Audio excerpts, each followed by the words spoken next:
Okay, I want you to imagine something.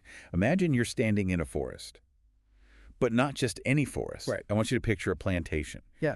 It's artificial, it's organized. You have these towering radiata pines, and they're planted in these perfect symmetrical rows. Yeah, they stretch on for miles. For thousands of hectares. And from the air, it looks like this lush green carpet. But when you're on the ground, it's a cathedral of shadows. And the floor is covered in pine needles. It dampens every sound, every footstep. It is incredibly quiet. It's a silence that feels heavy. It's not the chaotic noise of, a natural bushland with birds and scrub. This is a managed stillness. Exactly. We are talking about the Belanglo State Forest in New South Wales, Australia. And today, if you go there, it's still beautiful. It is on the surface. But for anyone who lived through the early 1990s in Australia, that name Belanglo, it doesn't conjure up images of camping trips or mushroom picking. No. It is synonymous with a very specific, a very particular kind of horror. It became the setting for a national trauma. It really did. It's a place where that natural isolation, which is usually the appeal of a forest, was weaponized. It was turned against people who were just out there looking for adventure. And the man responsible for turning those pine rows into a graveyard is the subject of our deep dive today. Ivan Milat, the backpacker murderer. A name that sends a shiver down your spine even now. And I know what you're thinking. If you follow true crime, or if you're Australian, you know the name. You know the headlines. You probably know about the 7 confirmed victims found in that forest. The main story, yeah. But we are on a different mission today. We are. Because the headlines, while, horrific, they're really just the surface level, we've got a massive stack of source material here. A comprehensive dossier on Milat's entire life, court transcripts, police intelligence reports, post-conviction investigations. Everything. And when you actually wade through all of this, you realize the story isn't just about the 7 people found in Belanglo. It's about the making of a monster. We're going to unpack the near misses, these moments where the system had him in its grip decades earlier and just let him go. It's infuriating to read. And we're going to look at the truly chilling possibility, and I do not say this lightly, that his victim count is significantly higher than 7. When you look at the timeline and you look at his mobility, the math is. It's terrifying. This isn't just a story about one man's evil. It's a story about a failure of systems to connect the dots. Yes. It's about the terrifying freedom of a predator who spent 20 years working as a truck driver on lonely highways across a continent that is, for the most part, empty space. I have to say, just diving into this material, the sheer volume of what-ifs and the number of unsolved cases that are linked to him is shocking. It's not just 1 or 2 question marks. It's a map full of them. It is. And to understand how we end up with a map like that, how a predator operates in the shadows for that long, we have to look at the soil he grew up in. We have to go back to the Milat household back in the 1940s. Monsters aren't born in a vacuum. Ivan was born in 1944, and he wasn't an only child. Far from it. He was the 5th of 14 children. 14 kids. I can't even begin to imagine the noise level, let alone the logistics of that. It's a massive family unit, especially when you consider the economic circumstances. They were living in semi-rural poverty, first in a place called Bossley Park, and then Liverpool, which is on the outskirts of Sydney. And at the time, this wasn't the suburbs as we know them today. This was the fringe. The absolute fringe. And the family dynamic described in the reports is intense. Intense is a good word.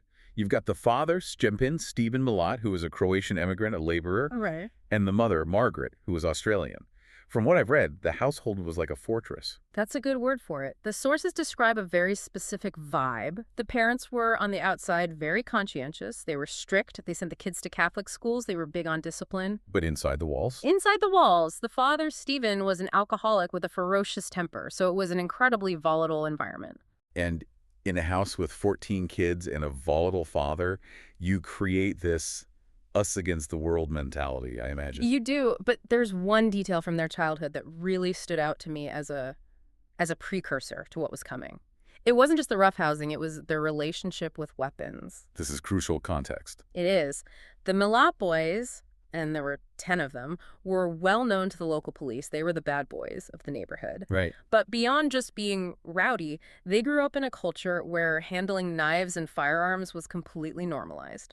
They spent their afternoons in the backyard shooting at targets. And we aren't talking about Red Ryder BB guns here, are we? No, we are talking about high-powered rifles, shotguns, machetes, This was a complete immersion in gun culture. They were comfortable with lethal weapons from a very young age. It was their form of play. And for Ivan specifically, that comfort with violence started to manifest in some pretty disturbing ways very, very early on. Oh, yeah. We always look for the red flags, right? Yeah. The classic signs of sociopathy. And when you look at Ivan's childhood dossier, they're flashing neon lights. They are textbook. Siblings recalled Ivan displaying really antisocial behavior as a child. The most chilling example is his aggression toward animals. He wasn't just hunting for food. No. He was known to attack animals with machetes. That is a very specific kind of violence. I mean, shooting a rabbit for dinner is one thing. Attacking an animal with a machete implies a desire to be up close. To see the damage. Yes. Precisely. It shows a desire to inflict pain and a total lack of empathy, which are the hallmarks of psychopathy. It's all about dominance. Oh, well, unsurprisingly, this escalated. Of course it did. At 13, he is sent to a residential school. By 17, he's in juvenile detention for theft. By 19, he's involved in breaking and entering shoplifting. So it's a clear progression. He starts with property crime, but you can feel that violence is just simmering underneath. It's there. And then we get to 1971. This is the what-if moment that really blew my mind, because I hadn't fully realized how close the system came to stopping him nearly 20 years before the backpacker murders. This is the critical juncture. April 7th, 1971. Ivan Milat is 26 years old. He picks up two 18-year-old female hitchhikers near Liverpool railway station. And you have to remember, in 1971, hitchhiking was common. It was just part of the culture. It was, but this wasn't a friendly ride that went wrong. This was calculated from the second they got in the car. Immediately. He threatens them with a knife, he abducts them, he drives them to a secluded spot and rapes one of the women. But, and this is the miracle of the story, they manage to escape. Ow. He stops at a petrol station cafe, and the women, showing just incredible bravery, make a run for it. They bolt. Yeah. And the system worked, at least initially. He didn't just vanish into thin air. No, he was arrested that same day. That same day. He was charged with 1 count of rape and 2 counts of armed robbery. The police had him. The victims identified him. This should have been the end of the Ivan Milat story. He should have been locked away for a decade or more. But this is where the story takes a turn that feels like something out of a movie script. While he's awaiting trial, he's out on bail. Right. And he decides to pull a stunt that just shows you how manipulative he was. He fakes his own suicide. It's incredibly dramatic. He goes to a place called the Gap, which is this notorious suicide spot on the ocean cliffs in Sydney. Everyone in Sydney knows the Gap. Everyone does. And he leaves his shoes there, neatly placed right at the edge. He wants the authorities to believe he's jumped into the ocean and been washed away. And meanwhile, He's already on his way to New Zealand. So he's on the run. He lives in New Zealand for 2 years, is that right? Roughly, yes. He was living under the radar, working odd jobs. But eventually, he comes back to Australia. The authorities suspect he used a fake passport or came in through a loose border check. And he's still a fugitive. He is. He's living interstate to avoid detection. But the law has a long memory. He eventually gets rearrested in 1974. His mother had a heart attack. He risked a visit to the hospital, and the police were watching. They got him. They got him. So finally, 3 years late, but he is going to trial for the 1971 rape and abduction. The victims are ready to testify. This is it. It should have been. But Ivan Milat had a very effective, very expensive lawyer named John Marsden, and the defense strategy was ruthless. They just attacked the victims. They attacked the credibility of the victims, they poked holes in the timeline, they created doubt, and somehow the case failed at trial. He was acquitted. It makes your blood boil to read it. He kidnaps 2 women at knife point, rapes one, fakes his own death, flees the country, gets caught, and then just walks away a free man. And you have to think about the psychological impact of that acquittal on someone like Milat. He's a narcissist. He's a psychopath. This didn't teach him to be good. No. It taught him a very dangerous lesson. He was smarter than them. He could rape and attack. And even if he got caught, he could manipulate the court and win. It emboldened him. Significantly. It gave him a sense of invincibility. And it gave him another 20 years of freedom. 20 years to refine his methods. Which brings us to the horrific events that made him infamous. The backpacker murders. We're jumping forward now to the period between 1989 and 1992. By this time, Milat is working for the Roads and Traffic Authority, or the RTA. He's driving a 4WD Nissan Patrol. He's tough, he's fit. and he's hunting. Let's talk about the modus operandi, Yeah. because it was terrifyingly simple, wasn't it? Deceptively simple. He targeted international travelers, people who were miles from home, often trying to save money, who trusted the Australian tradition of hitchhiking. And he would ply the Hume Highway, the main artery connecting Sydney to Melbourne and the south. Right, and he'd present himself as this helpful local. Bill was the name he often used, a rugged, friendly guy offering a lift to southern New South Wales. And once he had them in the car, trapped in that metal box, moving at 100 kilometers an hour, he was in total control. And the destination was always the same. Belanglo State Forest. The kill zone. He would take him off the highway, drive down those fire trails deep into the pines where the trees just block out all sound. It was there that he would incapacitate them and murder them. I want to walk through the discovery of the victims, because the way this unfolded for the public wasn't all at once.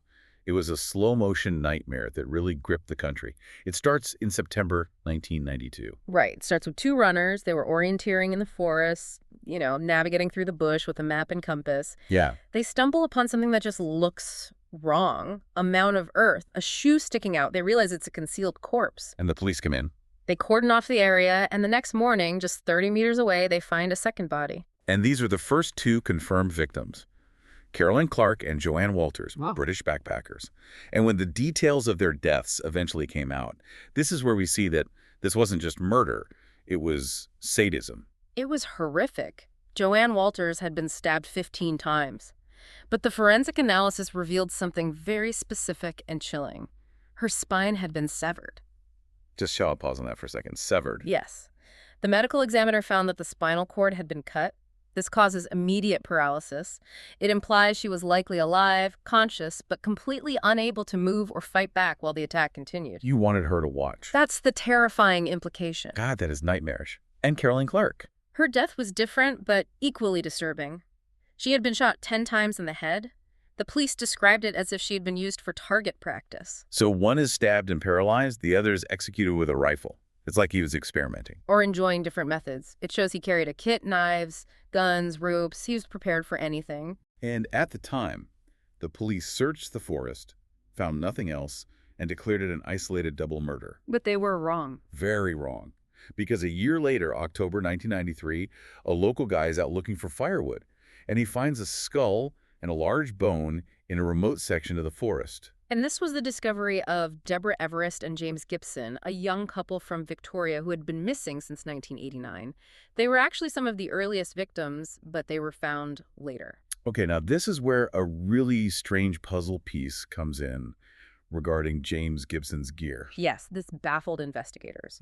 Gibson's camera had been found way back in late 1989 and his backpack in early 1990. But not in Belanglo. Not even close. They were found at Galston Gorge, which is in the northern suburbs of Sydney, over 120 kilometers away from the forest. So the bodies are deep south of Sydney, but their stuff is dumped north of Sydney. Exactly. It suggests Milat was moving items around. Was it to confuse police, or was it just convenience? He kept the bag in his truck, drove around for work for a few weeks, and then just dumped it when he was sick of looking at it. It highlights his mobility. He was all over the map. So now the police have 4 bodies. The panic is setting in. They launch a massive police sweep in November of '93, and they find 3 more. 3 more. Simone Schmidl, a German tourist, stabbed. And again, the spine was severed. That signature injury. The same one. The same one. And then the German couple, Gabor Neugebauer and Anja Habschied. And this discovery was perhaps the most gruesome. It was. They were found in shallow graves. Gabor had been shot 6 times in the head. Yeah. But Anja had been decapitated. And despite extensive searching of the entire forest floor, her skull was never found. It's just unthinkable brutality. Looking at the patterns here, the couples, the spinal injuries, what was the expert consensus on his psychology? What does this tell us? It's about 2 things, overkill and control. The severing of the spines appears in multiple cases. That is a very specific, deliberate act. You don't do that by accident. You don't accidentally sever a spine. He wanted them helpless. He wanted total dominance. And interestingly, the couples were often attacked together but buried separately. He separated them in death. It was his forest, his rules. So by late 1993, the police know they have a serial killer. They set up Task Force Air, and they are facing a needle in a haystack problem. It was a massive operation. They had a list of suspects that started at 230 people. They had to narrow that down. And this is where we need to talk about the technology of the time. They used something called link analysis. Which sounds fancy, but in 1993, this wasn't AI doing the work. This was old school. No, this was grueling manual labor. Imagine a Venn diagram. They took a list of everyone who owned a 4WD, specifically a Nissan Patrol, because witnesses had seen one near the forest. That's a huge list. A huge list. Then they took a list of everyone who had registered a Ruger 1022 rifle or similar parts. Another huge list. Then they looked at work records from the RTA who was working near the forest. And they just looked for the name that appeared on all the lists. Exactly. They were manually cross-referencing thousands of data points. And slowly, the name Milat started to float to the surface. He owned the car, he owned the guns, he worked on the roads. But circumstantial evidence isn't enough for a conviction. They needed a witness. They needed a breakthrough. They did. And incredibly, there was one walking around in the UK, a man named Paul Onions. Paul Onions is the absolute hero of this story. Without him, Milat might have kept going for years. So tell us about Paul. Paul was a UK backpacker. Back in January 1990, so years before the bodies were even found, he was hitchhiking south of Sydney. Okay, so take us into that moment. It's 1990. Paul gets picked up. He gets picked up by a guy who introduces himself as Bill, friendly enough. But as they get closer to the Belanglo turnoff, Bill's demeanor changes. He starts asking weird, invasive questions. He slows the vehicle down. And this is where the survival instinct kicks in. Bill pulls the car over to the side of the road. He reaches under the seat and pulls out a revolver and a length of rope, and he tells Paul to put his seatbelt on. I can't even imagine the terror. You're in a foreign country in the middle of nowhere, and a gun is pointed at you. But Paul Onions made a split-second calculation. He realized if he stayed in that car, he was dead. So he unbuckled his seatbelt, threw the door open, and he bailed out. He just scrambled out of the car and started running. And he didn't run into the woods. He ran onto the highway. Right into traffic. Milat gets out and starts shooting at him. Bullets were whizzing past him, and Paul is waving his arms, trying to flag down cars that are doing 110 kilometers an hour. Most people just swerved and drove past. Well, one person stopped. One person stopped, a woman named Joanne Barry. She was driving a van with her sister and her children. She saw Paul, saw the absolute terror in his face, and she braked. Paul dived into the van, shouted, "He's got a gun!" And she floored it. And they went straight to the police, right? They did. But here's the tragedy of bureaucracy. In 1990, the police treated it as an isolated attempted robbery. They filed the report, and it sat in a drawer in the Bowral police station gathering dust. It's agonizing to think about. If they'd connected the dots then, the later victims might still be alive. It is. But in 1993, when the news of the Belanglo bodies broke internationally, Paul Onions saw it on TV in the UK. And he remembered. He recognized the location. He called the task force hotline. He said, "I think I met this guy." That call must have been electric for the task force. It was the missing link. It corroborated with Joanne Barry's statement, which they dug up. Paul Onions agreed to fly back to Australia in 1994. He walked into a police station, looked at a photo lineup, and pointed straight at number 4. That's the man. And that gave them probable cause. May 22, 1994. The arrest. They didn't take any chances. They authorized a massive raid. 50 heavily armed police officers surrounded Milat's home in Eagle Vale at dawn. They breached the door. And what they found inside wasn't just evidence. It was an Aladdin's cave of horror. The trove, this is what nailed him. Yeah. They found the weapons, or Anschutz rifle, and parts of the Ruger 1022 hidden in a wall cavity. Ballistics eventually matched these perfectly to the bullets found in the victims. But even more damning were the souvenirs. The camping gear, the clothes. Yeah. They found sleeping bags, tents, water bottles, and clothing that belonged to the victims. And he wasn't just hiding them in a box, he was using them. There are photos of the Milat family using the victims' camping equipment. He had given shirts belonging to the murdered backpackers to his unsuspecting girlfriends. That is just deeply, deeply psychological. Why do that? Why keep the evidence that can hang you? It's trophy keeping. For a serial killer, the act of murder is a high, but it's fleeting. Keeping a trophy, wearing the victim's shirt, using their tent, it allows them to relive the kill. It extends the fantasy. Exactly. It's also an act of total ownership. I took your life, and now I own your things. It's the ultimate narcissism. So, he's caught red-handed. We move to Section 4, the trial. Milat pleads not guilty. And this was not a quick trial. No, it was a spectacle. Milat was incredibly arrogant. His defense was audacious. It wasn't me, it was my family. He tried to frame his own brothers, specifically Richard and Walter Milat. Can you imagine sitting in court and watching your brother point the finger at you for serial murder? It tore the family apart, although the family was already a mess of secrets. But the prosecution, led by Mark Tedeschi, was brilliant. Tedeschi didn't just present the facts, he engaged Milat in the witness box. And Milat got cocky. He got so cocky he started tripping himself up. He knew too much about the weapons, he knew too much about the geography of the forest. And the jury saw right through it. They did. In July 1996, the verdict came down, guilty on all counts, 7 murders and the imprisonment and robbery of Paul Onions. In the sentence. 7 life sentences without parole. And even then, as he was being led away, he remained defiant. He never showed a shred of remorse. Never. He maintained his innocence until the day he died. He viewed the trial as a game he had temporarily lost, not a judgment of his morality. But here is where the story gets really dark, if that's even possible. It is. We've covered the 7 victims, but the deep dive mission today is to look at what we don't know. Because Ivan Milat wasn't just a killer in a forest, he was a truck driver. This is the truck driver factor, and it is the thing that keeps cold case detectives awake at night. Milat started working as a truck driver in the mid-70s. He worked for the RTA for 20 years. And for our international listeners, or even locals who haven't done the drive, we need to paint a picture of Australian trucking. We aren't talking about a drive from London to Manchester. No, we are talking about vast, vast distances. The Nullarbor Plain, for example, is a stretch of road that goes for over 1,000 kilometers without a single tree. Nothing. It's just red dirt, scrub, and heat haze. You can drive for 6 hours and not see another car. And Milat was driving these routes. Sydney to Perth, Brisbane to Melbourne. He was everywhere. He had total mobility, and he had a vehicle that was a mobile room. If he picked up a hitchhiker on the Hume Highway in Western Australia, he could kill them and bury them in a shallow grave 500 kilometers from the nearest town. The body would never be found. Never. So let's look at the specific cold cases that experts believe are linked to him, because the patterns are just too close to be a coincidence. Let's start with Karen Rowland. Karen Rowland, 1971. The same year as his first known attack. She's 20 years old. She was pregnant. She disappeared near Canberra. Her car was found abandoned, but she was gone.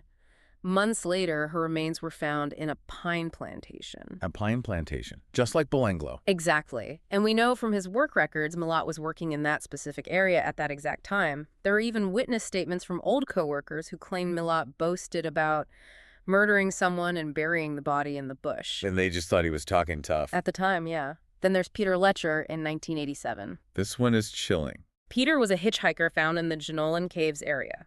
Milat knew that area well. It's documented he took his girlfriends there on trips. Peter was found shot 5 times in the head and stabbed in the back. That sounds exactly like the backpacker murders, the overkill, the combination of methods. It's almost a rehearsal, shooting and stabbing in the back suggests an ambush or a desire to incapacitate. It's got his fingerprints all over it, metaphorically speaking. Look, the one that really convinced me, the one that feels like a smoking gun, is Diane Pinocchio in 1991. Diane Pinocchio is the strongest link. She was a hitchhiker. She disappeared. When her body was found, the pathology report showed a knife wound to the spine. It had severed her spinal cord. The signature. The signature. You have to understand, severing a spinal cord with a knife isn't easy. It requires significant force and a specific angle. It's not a common injury you see in frenzied attacks. No. To find that exact specific injury on a victim in 1991, right in the middle of the Belanglo timeline, is practically a fingerprint. And yet he was never charged with any of these. No DNA, no physical evidence linking him directly. But circumstantially, it's overwhelming. And then you have the cluster up in the Hunter region, Leanne Goodall, Robin Hickey, Amanda Robinson, 3 young girls who vanished in the late 70s. And guess where Milat was working? On a road crew. On a road crew in that exact area. In fact, during a coroner's inquest years later, Milat actually admitted he used to pick up hitchhikers in Newcastle all the time. He puts himself there.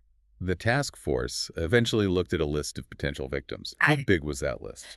They started with 58. 58 missing persons or unsolved murders that fit the timeline and the geography. They couldn't prove them all, obviously. But the consensus among the detectives who worked the case is that the 7 in Belanglo were just the ones he got lazy with. They were his garden. The ones he kept close to home. Exactly, the others. The others are out there in the vastness of the Australian bush. It's a haunting thought. A serial killer with a truck is the ultimate predator. He was a shark in an ocean of highway. Eventually, though, the shark was caged. He spent the rest of his life in prison. But he didn't exactly go quietly, did he? He made sure we kept talking about him. Prison became his stage. He was a narcissist, and he was bored. He tried to escape in 1997 from Maitland Jail with a drug trafficker named George Savas. They planned to scale the walls. And it was busted. But the plan was busted. Savas realized it was over and hanged himself in his cell the next day. Milat just shrugged it off and got moved to Supermax. And then came the self-harm. But it wasn't. It wasn't out of depression, was it? It felt like performance art. It was manipulation, pure and simple. In 2001, he swallowed razor blades and staples. He wanted to get transferred to a hospital. He wanted a change of scenery. But the most bizarre incident was the plastic knife. The plastic knife.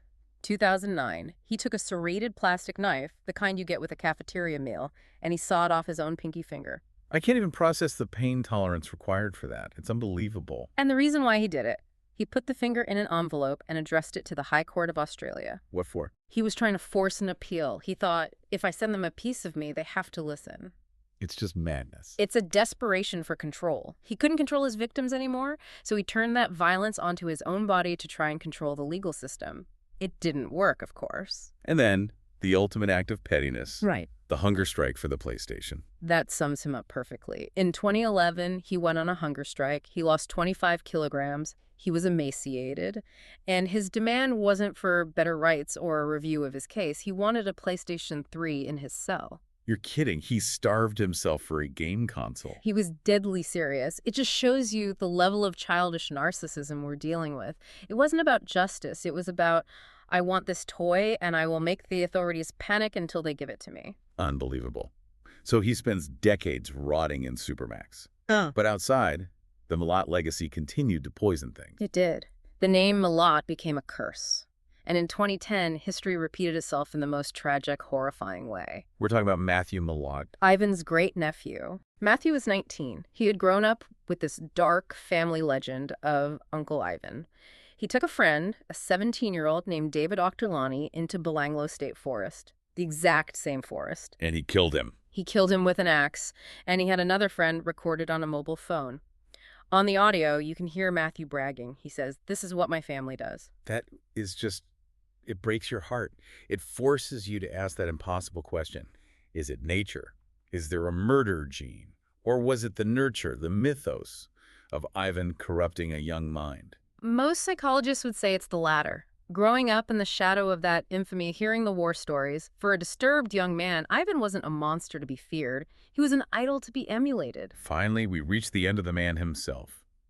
Ivan Milat died in October 2019. He was diagnosed with terminal esophageal and stomach cancer. It was a slow, painful wasting away in the prison hospital. The police tried one last time, didn't they, to get a confession? They did. Detectives visited him 8 times on his deathbed. They pleaded with him. "Just tell us where the others are. Give the families closure." And did he give them anything? Not a word. He just looked at them and stayed silent. He took his secrets to the grave. It was his final act of control. He knew that by staying silent, he was inflicting pain on those families one last time. And his final act of spite regarding the funeral. He requested that the taxpayer pay for his funeral. The audacity. Thankfully, the government refused. The costs were taken from his small prison account. He was cremated. No funeral, no memorial, just gone. So what does this all mean? We've unpacked the childhood, the crimes, the investigation, the near misses, and the cold cases.